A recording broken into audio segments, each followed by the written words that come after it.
di dalam mata kuliah Manajemen Operasional dengan tema kebutuhan pelanggan di dalam desain produk dan jasa yang berbasis syariah. Silakan simak video berikut ini. Desain produk dan jasa adalah proses kreatif di dalam menghasilkan produk yang aman, berkualitas, dan halal. Kebutuhan pelanggan dalam desain produk dan jasa syariah mencangkup pemenuhan kebutuhan material dan spiritual, memastikan keadilan, transparansi, dan menghindari unsur-unsur haram. Desain harus memenuhi fungsi produk, estetika yang sesuai, serta ergonomis dan kualitas yang baik. Elemen penting di dalam desain produk dan jasa syariah yang pertama harus fungsionalitas, yaitu produk harus memenuhi kebutuhan pengguna secara efektif dan efisien. Yang kedua, estetika. Desain harus menarik secara visual dan sesuai dengan nilai-nilai syariah. Yang ketiga, ergonomi. Produk harus nyaman dan mudah digunakan. Yang keempat, kualitas. Bahan dan konstruksi produk harus tahan lama dan berkualitas tinggi. Yang kelima, transparansi. Informasi mengenai produk dan transaksi harus jelas dan jujur. Yang keenam, keadilan. Produk dan jasa harus adil dan tidak merugikan pihak manapun.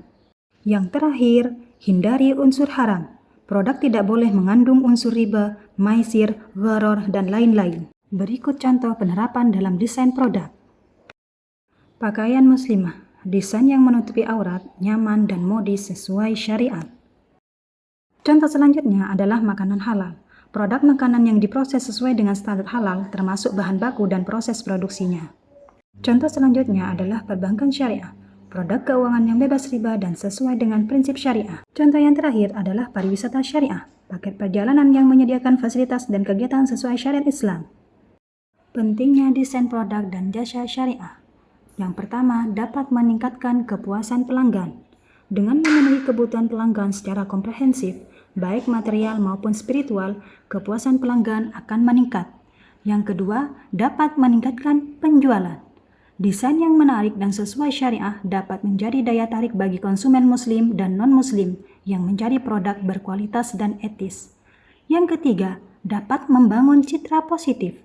Produk dan jasa syariah dapat membangun citra positif bagi perusahaan, menunjukkan komitmen terhadap nilai-nilai Islam. Dan yang keempat, menciptakan keunggulan kompetitif. Desain yang inovatif dan sesuai syariah dapat menjadi pembeda di pasar. Selanjutnya, dari materi yang sudah saya sampaikan, silakan analisis kebutuhan pelanggan dalam perspektif syariah. Kemudian, analisis manfaat dari desain ketiga minuman ini dan tebak kemasan minuman yang berlabel halal.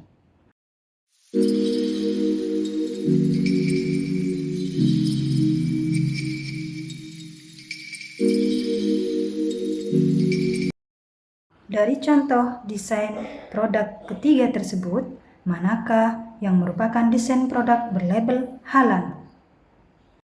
Sebelum menjawab pertanyaan tersebut, kalian juga harus memahami tentang siklus hidup produk. Hidup produk ini terdiri dari 5 tahap. Yang pertama, tahap penemuan dan pengembangan. Yang kedua, tahap perkenalan. Dan yang ketiga, tahap pertumbuhan. Yang keempat, tahap kedewasaan. Dan yang kelima, tahap penurunan.